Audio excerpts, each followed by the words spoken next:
ಏಕೆ ಈ ಭಯದ ನೋಡಿ, ಅಲ್ಲಿ ಅನೇಕ ಜನರು ನನ್ನನ್ನು ಬೆನ್ನಟ್ಟಿ ಬರ್ತಾ ಇದ್ದಾರೆ. ಅವರಿಂದ ನೀವೇ ನನ್ನನ್ನು ಕಾಪಾಡಬೇಕು. ಈ ನಾಗರ ಹಾವಿನ ಎಡೆಯ ನೆರಳಿಗೆ ನೀ ಬಂದು ನಿಂತಿರುವೆ ಅಂದಾಗ ಈ ಭಯದ ಭೀತಿಯನ್ನು ತೆಗೆದು ಹಾಕಿಬಿಡು. ಭಯಪಡಬೇಡ, ನಿನ್ನ ರಕ್ಷಣೆಗಾಗಿ ನಾನಿದ್ದೇನೆ.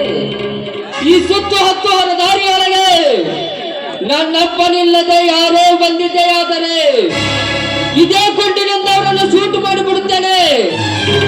ಕೂಗಿ ಕರೆ ಅವರನ್ನು. ಬೇಡಿ ಬೇಡಿ, ನೋಡಿ, ನನ್ನ ಮಾನ ಪ್ರಾಣವನ್ನು ಕಾಪಾಡೋದಿಲ್ಲ. ನಿಮಗೆ ತುಂಬಾ ಥ್ಯಾಂಕ್ಸ್. ನಾನು ಬರಲಿ. ನಿಲ್ಲು ರೇಖಾ, ಭಯದ ದುರ್ಗಾಳಿಯಲ್ಲಿ ಭಯಭೀತಳಾದ ನೀನು ಹಾಗೆ ಹೋಗುವುದೇ ಬೇಡ ಶೋಭಾ, ಬೇಡ. ಗಂಡನಿಲ್ಲದ ಬಾಳು ತೊಂಡೆ ಹಣ್ಣಿನಂತಾಗಿ ಕಂಡವರು ಕೈ ಹಾಕಿ ಹರಿದು ತಿನ್ನುವಂತಾಗಬಾರದು ಈ ನಿನ್ನ ಜೀವನ. ಈ ನಿನ್ನ ಜೀವನ ಬಾಳ ದೋಣಿ ಅಂಬಿಗ ನಾನಾಗಿ ನಿನ್ನ ಬಾಳ ಕಡಲನ್ನು ದಾಟಿಸಬೇಕೆಂಬ ಆಸೆಯಾಗಿದೆ ನನಗೆ. ಆದರೆ ಚಪ್ಪರದ ಈ ಮನೆಯ ಹೆಣ್ಣು ಅಪ್ಪನ ಸಾಹುಕಾರನ ದೋಣಿಯನ್ನು ಹತ್ತುವಷ್ಟು ಯೋಗ್ಯತೆ ನನ್ನಲ್ಲಿದೆಯೇ? ವರನಿಗೆ ತಕ್ಕಂತೆ ವಧುವಿರುವಾಗ ಮೃದುವಾಗಿ ವಿಚಾರಿಸಬಾರದು ಈ ಮಾತನ್ನು. ಬಿಸಿಲಂತೆ ಬಂದು ಹೋಗುವ ಈ ಶ್ರೀಮತಿಗೆ ಶಾಶ್ವತವಲ್ಲ, ನಿತ್ಯ ಶಾಶ್ವತವಿರುವುದು ನಮ್ಮಿಬ್ಬರ ಪ್ರೀತಿ, ಅರ್ಥಾತ್ ಹೃದಯ ಬೆಸುಗೆ. ನೊಂದೆ ಈ ಹೆಣ್ಣಿಗೆ ಅಂದವಾದ ಸಂಸಾರ ಕೊಡ್ತೀನಿ ಅಂತ ನನಗೆ ಮಾತು ಕೊಟ್ರೆ ಇವತ್ತೇ ನಮ್ಮ ನನಗೆ ವಿಷಯ ತಿಳಿಸ್ತೀನಿ. ದೇವರಾಣಿಯಗೂ ನನ್ನನ್ನು ಕೈ ಬಿಡೋದಿಲ್ಲ ಅಂತ ನನಗೆ ಭಾಷೆ ಕೊಡಿ. ಚಿನ್ನ, ನಿನ್ನಾಣೆ ನನ್ನಾಣೆ, ಆ ಸೂರ್ಯ ಚಂದ್ರ ಸಾಕ್ಷಿಯಾಗಿ ನಾನಿನ್ನ ಕೈ ಬಿಡುವುದಿಲ್ಲ. ಹಾಗಾದ್ರೆ ಹಿಂದೆ ಮುಗಿಲಿ ನಮ್ಮಿಬ್ಬರ ಪ್ರೇಮ ಗಂಗಾ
Hey,